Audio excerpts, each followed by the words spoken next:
Hello, everyone, and thank you for joining us. This is Peyton Marshall, Leverage Point CEO, and I'm pleased to moderate our session today. I'd like to welcome all of you to another one of our monthly webinars on value-based strategy. Sponsored by Leverage Point, providing the only software platform for customer value collaboration. We offer a SaaS-based cloud platform that links all cross-functional team members involved in building and executing a value-based strategy to change the way companies create, communicate, and capture value. Find out more about us from our website, leveragepoint.com. Now, during the webinar, if you have any specific questions or comments, please feel free to enter them in the right-hand panel in the questions section. Later, we'll respond to as many of them as we can. Also remember to complete our quick survey upon exiting today's webinar. If you do so, you will receive a free copy of Chris Provine's book, Selling to Procurement, Seven Secrets to Decoding Procurement for Smarter B2B Selling and Negotiation. We're delighted to have with us again noted pricing practitioner, strategist, and award-winning author Chris Provines. Chris is a B2B pricing and selling expert with 24 years of industry experience. He's held executive roles at Johnson & Johnson and Siemens Healthcare. Currently, he runs his own consultancy, Value Vantage Partners, where he's an advisor to many of the world's leading companies.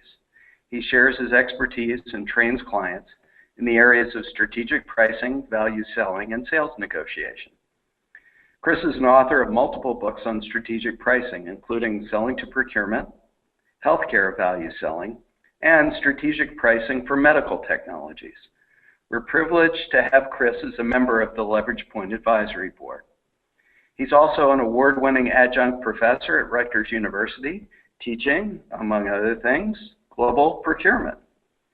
A lot of us today are eager to hear what Chris has to say about selling value to professional buyers. Welcome, Chris.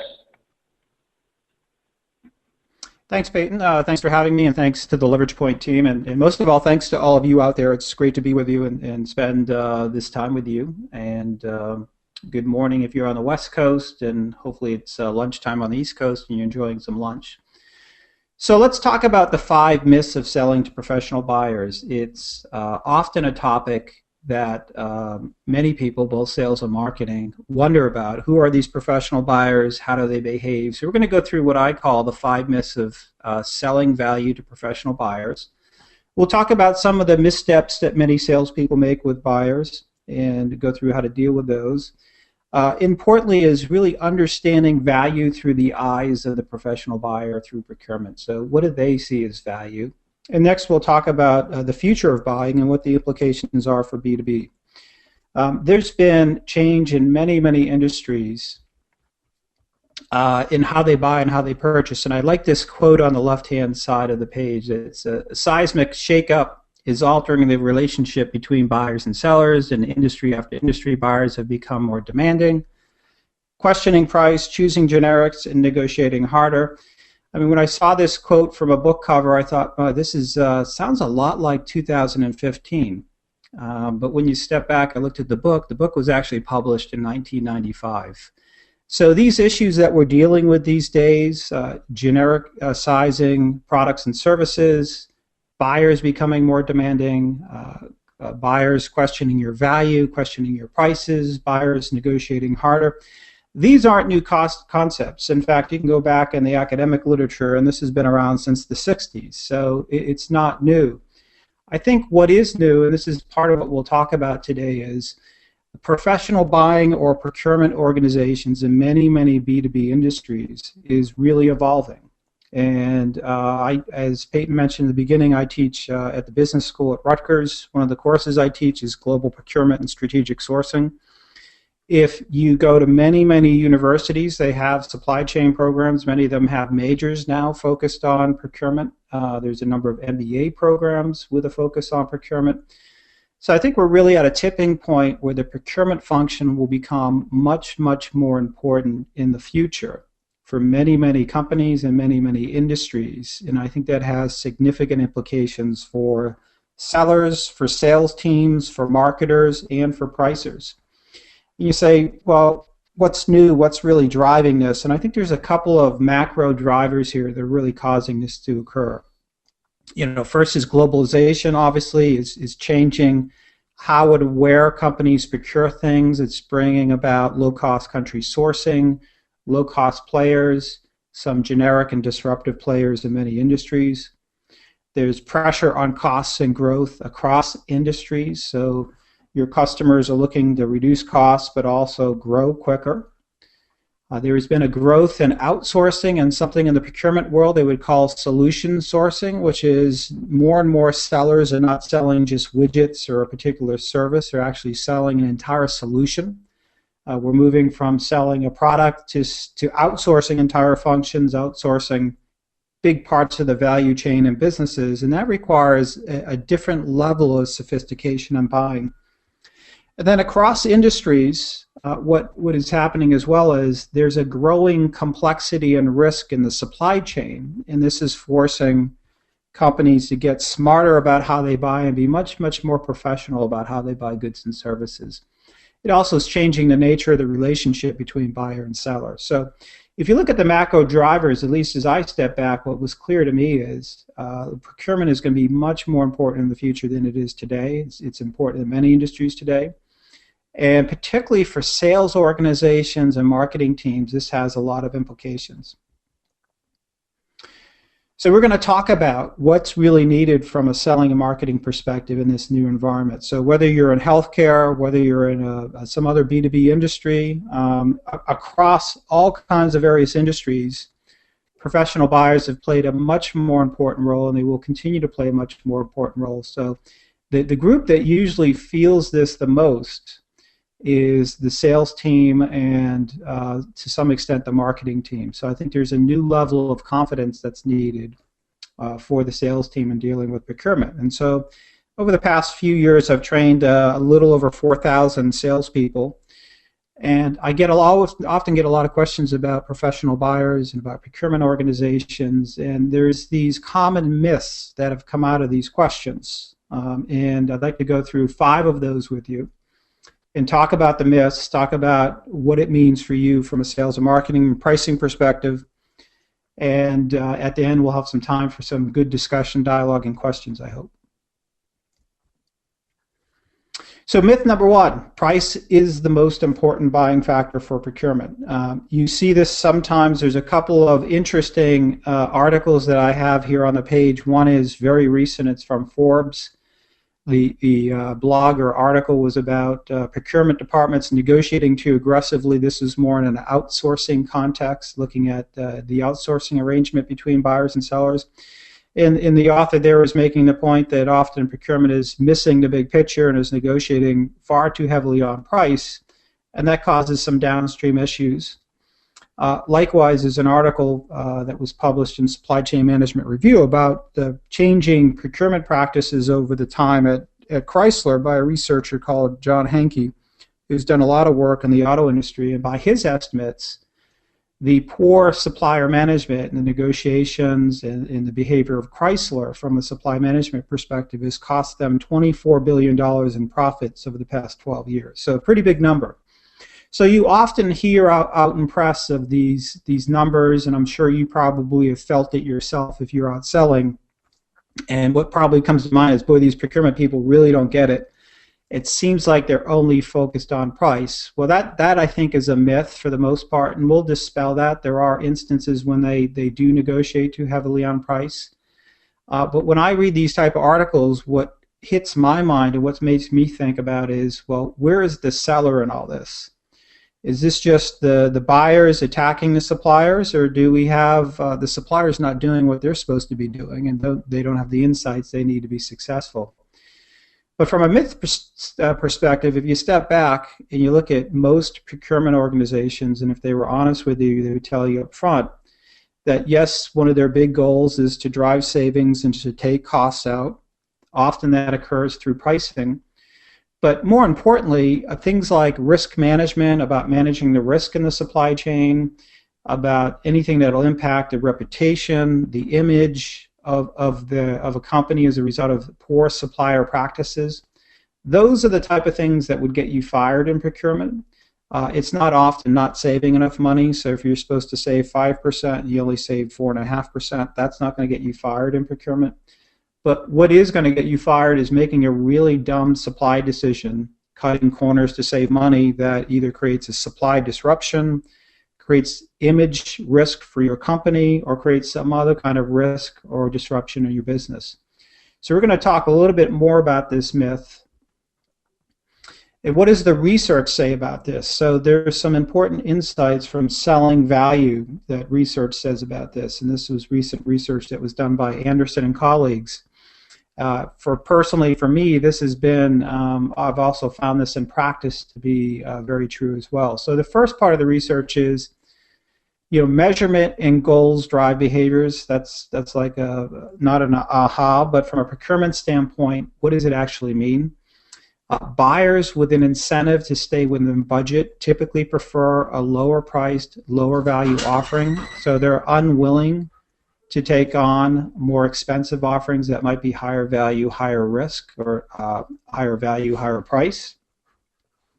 Buyers who are rewarded on TCO, or total cost of ownership, prefer high-priced, high-value offerings. So the next part of the research says evidence drives purchasing intent. So buyers suffer from something called value ambiguity. All this simply means is they're uncertain of your value. Often sellers don't do a great job of communicating their value proposition. So the buyers in this case are looking for evidence. In terms of evidence, there are typical things that work pretty well. References, pilots, and studies work as well. But if you don't have evidence, they're less willing to believe your value proposition. And then next, sellers need to give value back. This should not be a great insight, but it's often surprising how often the pricing, or from a seller's perspective, you want to capture all the value. So if your particular product has $100 in value above the next best alternative, you have to give some of that $100 back. So if you're not sharing value, buyers are much, much less interested in your solution. So the other part of this, and I talked about this before, is I think that sellers have a part in shaping buyers' value perception, particularly procurement. You have a role in educating the buyers. And what often happens is the seller is not fully prepared, and there are 6 things or 5 things here that I've laid out that I think are typical type issues. One is the sales team is unprepared to engage and negotiate with the professional buyers, so they just don't understand how professional buying organizations work. The next is sales teams are calling on or negotiating with a person at the wrong level in the customer organization. So there's researchers who have done studies on procurement and looked at what influences their behavior, what drives them from being more collaborative versus more combative, and what drives them from thinking about big picture to being very narrowly focused. And there's some clear indicators there. Part of it is age, part of it is experience. One of the other factors is, does the procurement person have a certification, one of the major certifications for procurement? Do they have at least a bachelor's degree? And so one of the things that happens, and one of the reasons why it feels like all procurement cares about is price, is often you're stuck negotiating or calling on the wrong level of person in the organization. So you've got to find the right level of person who has a more strategic perspective. The other issue behind all this is suppliers often lack flexibility in their offers. All this means is they have a very feature-rich offer with products and services in a big bundle, and it's not easy for them to unbundle this offering. So when a buyer is incentivized to stay within budget, it's very hard for them to consider, as we talked about before, a high-value, high-priced offering. You've really got to find a way to be flexible in your offers and to unbundle. The fourth thing here is suppliers don't have a clear and credible quantified value proposition. So this is probably the biggest issue we have here, and they're not educating buyers sufficiently. So procurement people are usually dealing with lots of different product categories and lots of different things they're buying. It's not always the case that they're the expert in whatever that thing is they're buying. Sometimes that's the case, depending on how they're organized.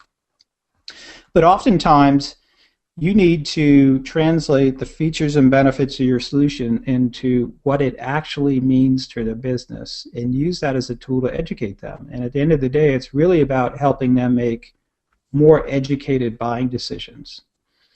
And then the last thing here, and this is pretty important, is suppliers have poor pricing discipline and their market prices are all over the place. Now, I know that's probably not the case for any of the suppliers on the phone today listening to this call, but one of the things that absolutely drives the buyer crazy is the fact that you may be giving a much better price to a unworthy customer who just happened to negotiate more aggressively or got a better deal from you when they shouldn't. So if I'm a buyer and I find out you gave a much better deal to my competitor down the road who's much smaller than me, that absolutely drives them crazy. So these are 5 actions of the seller that really helps drive the buyer's focus on pricing. So when the buyer is really focused on pricing, you have to step back and say, well, what is it, and is there something that I'm doing or our organization is doing that's causing them to be this way? And typically it falls into one of these 5 buckets. So that's myth number 1. So price is not the primary buying factor. You can talk to any buyer in an organization at the right level, and they'll tell you, of course they have to save money, but they have to manage risk, they have to drive innovation, they have to look for ideas from the suppliers. So, thinking that price is the only buying factor is really a myth. So we're going to move on to the next myth, which is myth number 2, which is procurement people are really combative. So here's a negotiation framework that I like to use. On the vertical axis is just concern for others. On the horizontal is concern for self. So if you go to someone who is highly concerned for others and highly concerned for self, you go in the upper right-hand quadrant, and this would be a collaborative relationship. It would be win-win. Whereas if you have high concern for others and low concern for self, you'd be in the upper left-hand quadrant, which is accommodative. And the opposite of that is you have high concern for self and low concern for others, and you'd be over in the lower right-hand quadrant, which is win-lose or competitive. So oftentimes the feedback I get is, boy, these procurement people are really combative. They're really competitive. It's all about them. And so I think this is really a myth, and the research does prove this out, that if you look at the research that's been done on professional buyers, the research shows that 72% of professional buyers prefer the use of a collaborative negotiation style with suppliers. It's what we teach in academia. It's what professional buyers are taught who are part of modern procurement organizations. It's really about suppliers are part of the solution to help you win in the marketplace. They're not just a cost. We do know that there are people out there that don't think about suppliers that way, but by and large, my experience working in procurement and dealing with a lot of procurement people is they want to be collaborative. Again, I think part of the issue is the behaviors of the seller, the supplier in many instances drives them to be competitive. You say, well, what could that be? It could be your pricing is a mess in the marketplace.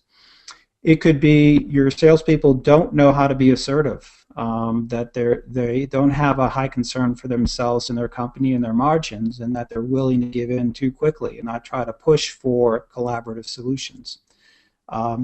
It could be your behavior in the negotiations. So there could be lots of reasons behind this that drive them to behave the way they do. But I would say in general, their starting point, the very vast majority of them, is to be very collaborative. Okay, so the third myth I often hear is, boy, these guys are really deceitful and devious. It's really Machiavellian. They're ambitious. They're brutal. So this is kind of an image out there that procurement people behave this way. And I think what happens often is they're trying, particularly with a new organization, they're trying to drive change in how things are purchased, how they deal with suppliers. And that may seem like it's deceitful, devious, it's ambitious, it's brutal. Of course, you do have buyers sometimes playing games with salespeople and sellers. But at the end of the day, I think this is really a myth. If you step back and say, who are these people in procurement? What are they actually interested in? What are they thinking about? I came across some data that I thought was pretty interesting. And this shows that from a Myers-Briggs personality style, they did a survey of almost 2,000 procurement people. And these are the procurement people's preferred personality styles, and it's compared to the general population in blue or gray there. So you can see procurement are much more executive guardians, visionaries. I mean, this from the sales perspective, this may sound crazy that this is how they self-identify themselves through Myers-Briggs. But by and large, they tend to be visionaries and leaders, so they're trying to drive change. So what may come off as them being aggressive and Machiavellian to you, it could be just they're trying to drive change in the organization, which really means finding new ways to do things, new ways to save money, new ways to change the relationship and business model with suppliers. So the other myth that's out there often is, boy, these guys are just gatekeepers and purchasers. So if you look at any buying process and look at the roles of people in the buying process, usually you have these type of roles. I like to organize it by this. You have an initiator, you have a gatekeeper, you have a purchaser, a decider, an influencer, and a user. And you can see the role of each of these people in the buying process. Usually what I hear is, boy, these guys are just purchasers or gatekeepers. They really have no influence. And I think that probably was true in the past in many industries. I think more and more in the future, this is really going to be a myth. It really is a myth for many industries today. It will be a myth for most industries in the future. Procurement is playing a much different role in the buying process in many industries. One key thing that's happening across industries, I do most of my work in healthcare, and it's true in healthcare, is buying decisions are really made by consensus or by buying groups, people within the company who organize to make a decision. And it's a trend across industries. And when you look at who's actually leading this buying team, it's usually procurement. It's procurement people and leaders. So what you see on average now is there's 5.4 people involved in the average buying decision. So the more people you add to a buying decision, the more complex it gets. The more important it is that you're able to explain your value, and it's not just feature and benefit selling to the user. It's really about explaining the business value and helping educate the buyers. And importantly, selling through committees and negotiating through committees is very, very different. So the other interesting thing out there is the role of procurement. So this is a nice chart that I like to use. So if you look on the left, this is the traditional role of a buyer. And their role is really evolving. So in the past, it was very tactical. You can see doing a lot of administrative work, expediting, dealing with quality issues, of course, competitive bidding and negotiation. So this was the old view of what purchasing or procurement was. If you look in the new world, you can take basically all of the old stuff they used to do, and that becomes maybe 30% or a third of their job. And the rest of the job is really much more strategic stuff. It's looking at cost reduction and doing planning around cost reduction. It's supplier measurement and improvement, supplier development. It's looking at supplier strategies. So the outcome of these things in this new role is really things like outsourcing, finding new business models with suppliers. Unbundling is a big trend across many industries. I do a lot of work in healthcare, and unbundling is now coming to medical implants in a big time.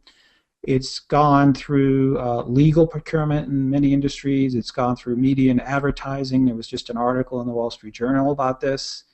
You see new sourcing strategies. One of the things they often do when they get much, much more mature is try to optimize the supply base, which simply means most companies have far too many suppliers for everything they buy, and they've got to go through and reduce those number of supplies. So that's an opportunity if you're able to capitalize on it from a supplier perspective. If you're not, it's a big problem. And the last thing you see on there is SRM, that's supplier relationship management. That's really managing the supplier more strategically and finding ways to work together. So procurement's role, if you view procurement really as a gatekeeper and really just as is the person running the procurement process or the buying process, I think in the future, if it hasn't happened to you already, you're in for a bit of a surprise, because they will take on a much different role. And if you're unprepared to deal with this role, you can be in a lot of problems. It's a very different type of relationship. And then the last myth that often comes along when I talk to sales team is, I don't even want to deal with procurement, is often what I get. They're probably going to ask me for a discount. I try to avoid procurement at all costs. I sell around, I go behind, I go over them. I just try not to deal with them. And I think if you're dealing with a modern procurement organization, it's just the opposite, if you're prepared. So what they're looking for, and here's a quote from a professional buyers, is, purchasers want to be well informed. They want to be part of the solution. So you need to go help educate them. And there's obviously been a lot of work through the Challenger sale, and a lot of that came out through academics 15 years ago.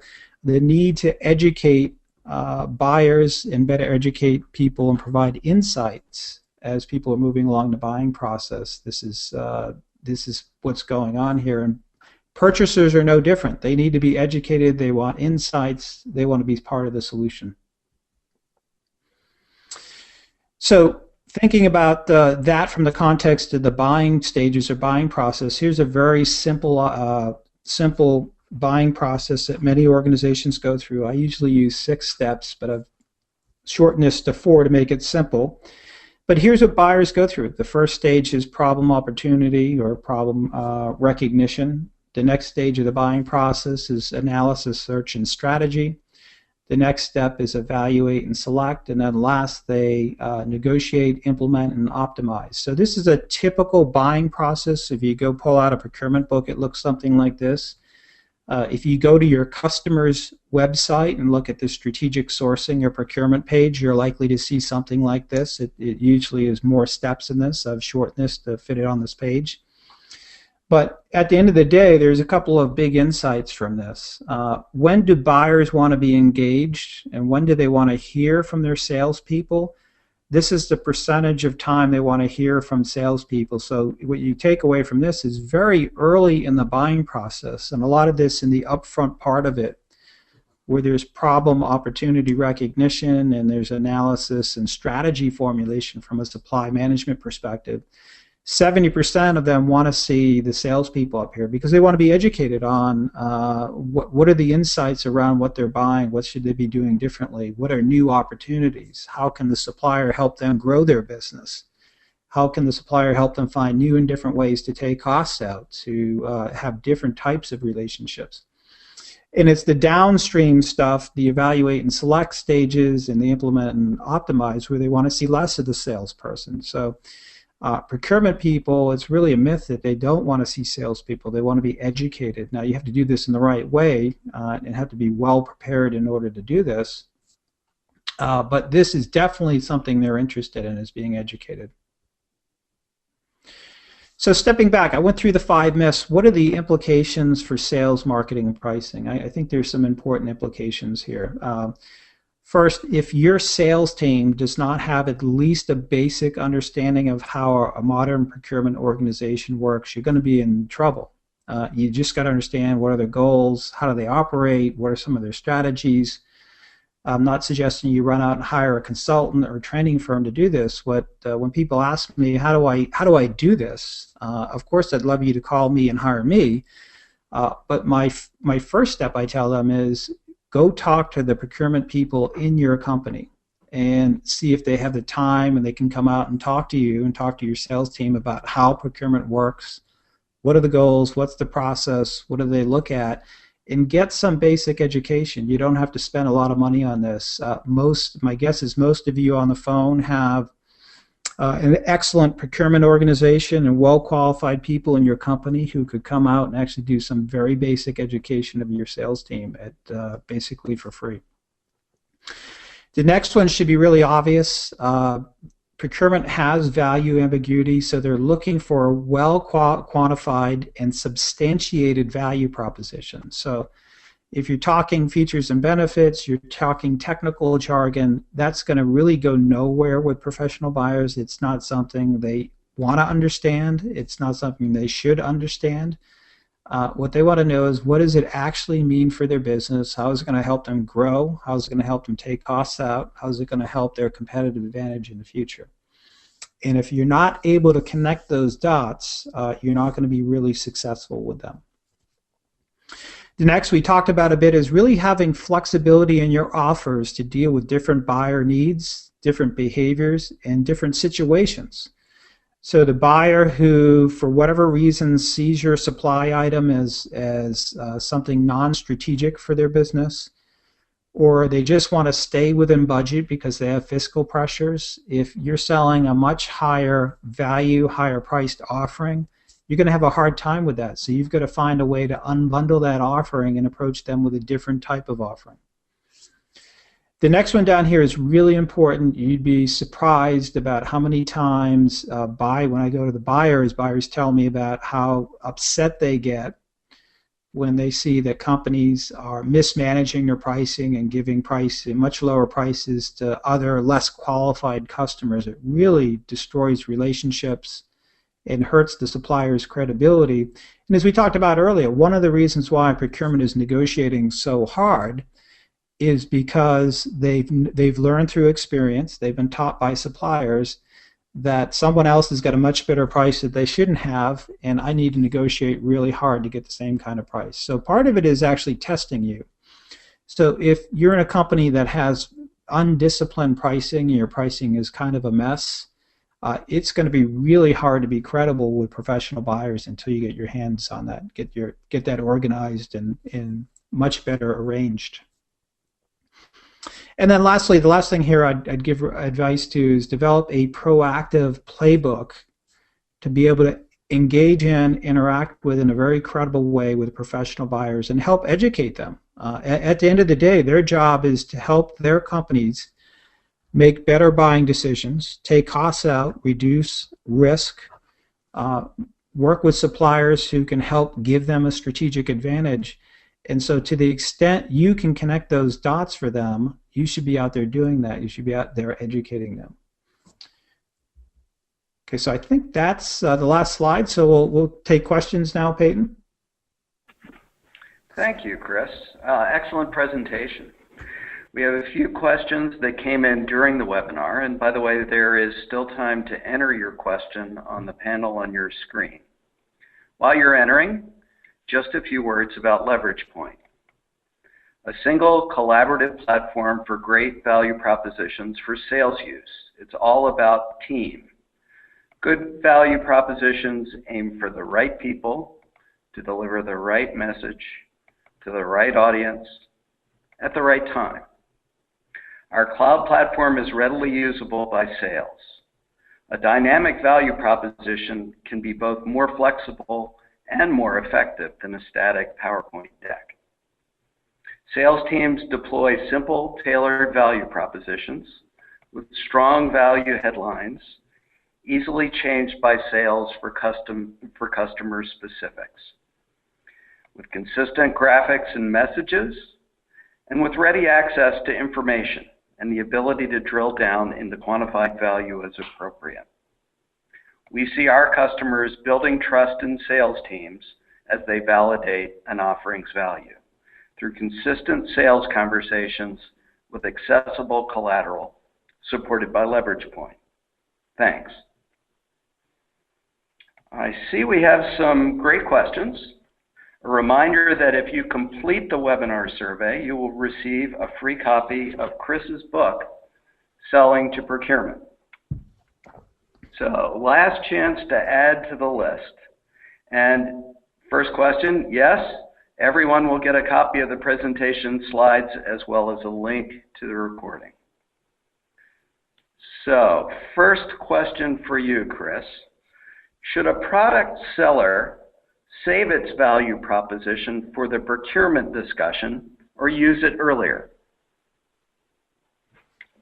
Yeah, I think that to the extent you have your value proposition together and you can educate the buyer, you should use it as early as possible in the buying process and as frequently as you can. So I wouldn't wait till negotiations. If we had that slide up there with the buying process, If you wait to the end of the buying process, you're in a lot of trouble because they've already gone through a lot of the analysis, the strategy around sourcing, and a lot of the selection criteria. And then it's kind of locked.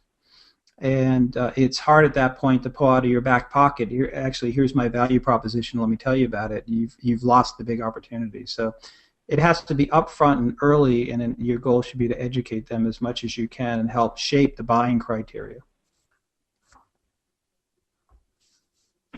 Great. Second question. You said that some buyers are rewarded on TCO, total cost of ownership. Do they ever consider economic benefits beyond cost? That is, what if your product delivers higher revenue or reduces risk?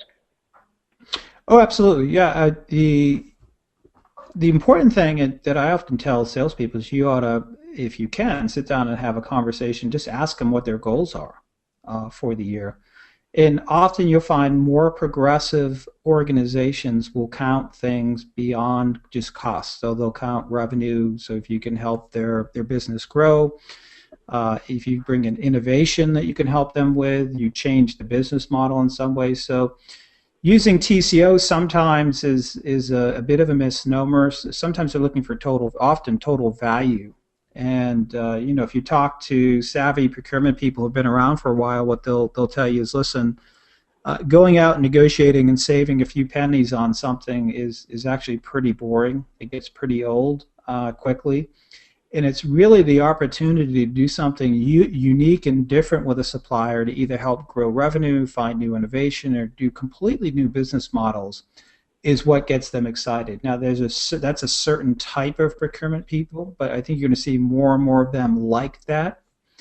So they definitely are interested in that. Part of the nuance of that, Peyton, is you have to get to the right level in the organization, because if you're dealing with the frontline buyers, they tend to be more tactical, non-strategic, and that's just not something they're going to be really interested in or be able to act on. So you've got to deal with the right person at the right level in the organization. But they definitely are interested beyond cost. Okay. Next question. In the change management process, where you're getting an experienced sales force to adapt to a different approach to selling, what is the most effective way to get them on board? How much time could this take in a big global company? Yeah, that's a great question. So you're talking about transforming the sales team and getting them to act and behave differently. It can take a while. Obviously, you need the tools and training to go along with all this to make it happen. But in my experience, even after just a little bit of training, in any sales organization, obviously there's a distribution. You could call it a bell curve distribution of people. There are probably people in your sales organization who already do all this, and let's say that's 10 or 15%. There's the middle chunk of 50 or 60% of your sales force there that can probably do this with training and the right set of tools and get going and have success immediately. And there's probably, honestly, a bottom 20% who, with any training and tools, it's just not going to work. It's not who they are. It's not the right skill sets and match. So if you dissect the sales organization that way, you can get immediate success, usually right out of the gate, but it's not something that you do one training and put the book on the shelf and say, we've done it, see you later. You've got to obviously have the marketing organization engaged, because they've got to provide the value propositions and the insights to help educate the buyer. You've got to have continuous training, because you probably have a churn in your sales force of a certain 10 or 15% churn every year. So if you're going down this path, it's not something do the training, put the buyer down the shelf, and let's move forward. It's a change in how you're going to run your commercial organization, and that does take time. Next question. Why are companies reducing the number of suppliers? What is the problem?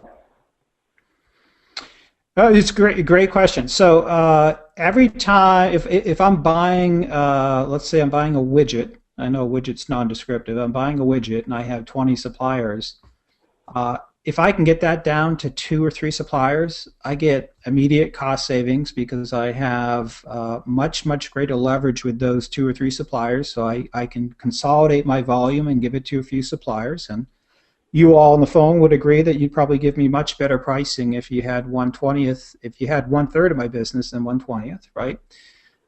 The other reason why is every supplier costs money. So it costs money in inventory, it costs money in the systems. There are studies out there that the inventory carrying costs, so the cost of carrying inventory with a supplier, is somewhere between 15 and 45%. So every supplier I have, where it's not fast-moving supplies, you have obsolescence, you have all kinds of stuff going on. So suppliers cost money, complexity costs money in your business, and by reducing suppliers, you get costs out through better price, you get some supply chain savings. The other thing you get, and this happens more and more in industries, is suppliers are more willing to work collaboratively with you on innovation and new business models if they're the primary supplier, or one of two primary suppliers. So this is a concept that's taught in most procurement courses, most procurement organizations. It's a very common concept. As soon as you get into an area of spend, the first thing you want to look at the tail. Look at how many suppliers you have and how many you're just buying a few things from, and get rid of all of those suppliers who you're just buying a little bit from. Great. So, Chris, you mentioned that sellers need to provide evidence to reduce ambiguity. I think it was your slide about the need to have a good value proposition. What's the quality of evidence that you need? Are case studies and interviews good enough? Or do you need to go to that extreme where you have third-party conducted trials with statistical hurdles set up? How good is good enough? Yeah, it's a great question, and I'll answer it from a couple of perspectives. So, the researchers who did the research that I mentioned in there, they found that doing a pilot with a customer, an actual pilot with that customer to show savings or show value, that had the same impact on purchasing intent as did a reference to a highly legitimate customer who's purchased your product or service. So references tend to be really important.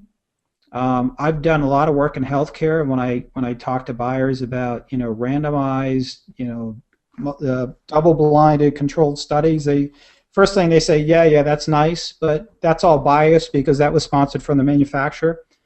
Please give me a name of someone I can go talk to who's purchased your product and is getting results. So often references are one of the biggest sources of lowering value ambiguity. So it's why you want to have really good reference accounts who've had great success with your product or services, who speak very highly of you, because think about it from a buyer's perspective. It gives you a lot of confidence. It helps reduce the risk of that purchase, right? Because there's a risk in any purchase.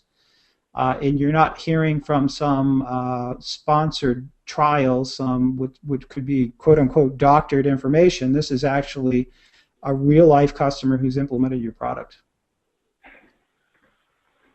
Great. So you mentioned that buyers want sales in at the forefront of the buying process, especially in healthcare. How do you square that, or what about the internet? You mean the internet in terms of providing information? Yeah, I think it's kind of potentially the move away from direct buyer interaction. I think that's the nature of the question. Yeah, I think there's always an opportunity, because it's probably not always easy to communicate, particularly around complex things through internet and messaging. I do a lot of work in healthcare, or most of my work in healthcare. Trying to explain a product's impact on healthcare reform or the Affordable Care Act, as an example, is maybe you can get some high-level messaging across over the internet, but really have a conversation where you can educate the buyer and help them understand things. I think that has to be more one-on-one, because it's more of a dialogue than it is a one-way message. So I think the internet helps, but particularly with more complex offerings and more complex purchases, getting in front of the buyer and actually spending some time and having a dialogue are probably much, much more impactful. Great. How can sales identify procurement professionals who are rewarded on value instead of those aiming for specific budgets or rewarded on price?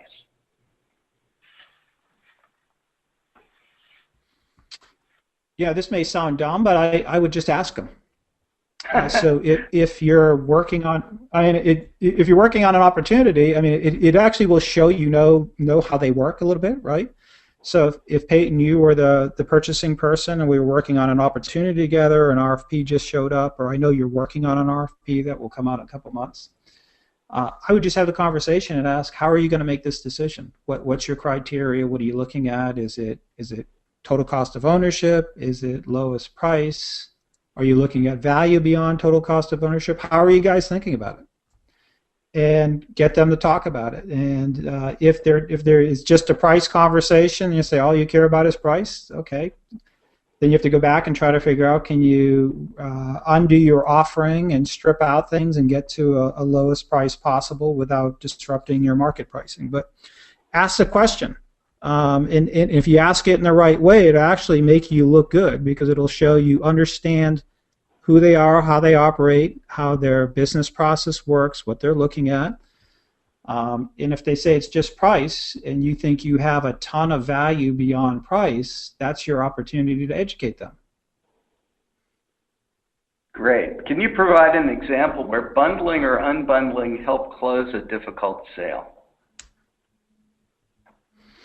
I have examples, but they're confidential, so it's hard for me to, on the fly, whittle it down and pull out confidential information. But I do know suppliers who, when they're confronted with a really aggressive buyer who really is driving towards what I talked about earlier that the research showed, they just want to stay within budget. Suppliers have been very good at unbundling and taking things out. I have a friend who works in procurement, and this is actually one of the questions he always asks potential suppliers.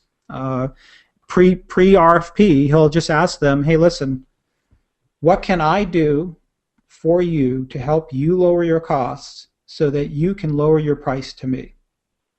So let me say that again. So he says, this is his line to the supplier. Hey, Mr. Supplier, what can I do for you to lower your costs such that you can lower the price to me? And so for the folks out on the webinar today, I just ask, if you were confronted by a VP of supply chain or a head of procurement for one of your customers and they said that to you, tell me what I have to do for you to lower your price. Would you have a really clear, cohesive answer on that? And so this is one of the challenges I think many suppliers have. But many suppliers do have ways of unbundling or offering a lower quality, lower price solution. And it happens in parts of the medical device world that I work in, where they're able to pull out and say, okay, if price is the only thing you care about, we've got an alternative offering, and this is a good product. It's FDA approved, but it happens to be 30% less in price. Great. So we've got a lot of questions still, but I'm afraid this will be the last one, just given time. What in your experience do great organizations do to improve their value selling efforts? Yeah, for me, it all starts with educating the sales team. I've dealt with probably, I think, 4,000 or 5,000 sales people at this point in training, and by and large, I find great people out there. They've just not, they weren't hired to do what you're asking them to do maybe in the future, but they also weren't given the training and tools. So what I've found is giving basic education and training helps them connect the dots, and the vast majority do pretty well. They take this and move forward. So I think basic education is part of it. But as I said, it's really a system. It's a change in how you think about selling. So you've got to get marketing on board. You've got to get the investment in evidence eventually. But there is value. Even if you don't have the insights, you don't have your value proposition fully baked, there is value in getting people trained and educated on how organizations buy, how professional organizations buy, and where they're going, because just that helps you avoid, probably my guess is, a few percentage points in price erosion, because you're giving away margin and prices you shouldn't be, because you're just naive. You don't know what you're doing when it comes to dealing with professional buyers. So that would be my recommendation. Great. Well, I'm afraid that's all we have time for in terms of questions today. Terrific engagement, and sorry we couldn't get to all of them. So the audience, please feel free to reach out to Chris or us directly with any additional questions. So, so thank you very much, Chris, for your insights. We're always pleased to have them. So one programming note, our next webinar is coming up on Wednesday, May 27th at 12 Eastern. Please join us as we take a look at how to differentiate value propositions for sales. Some of the best product managers have developed a number of best practices of how to make their value propositions resonate with sales users in customer conversations. I hope you can join us for some of our observations and what I hope will be a lively discussion. Details will be available in the coming days. And again, for those of you looking to get copies of the slide deck and recording of the webinar, that will be circulated in the next day or so. So thank you everyone for attending today. All attendees, as I said, will receive a copy of the slide. Don't miss your free copy of Chris's book, Selling to Procurement. Just complete the short survey as you exit. Thank you everyone for watching. Until next time. Great. Thanks.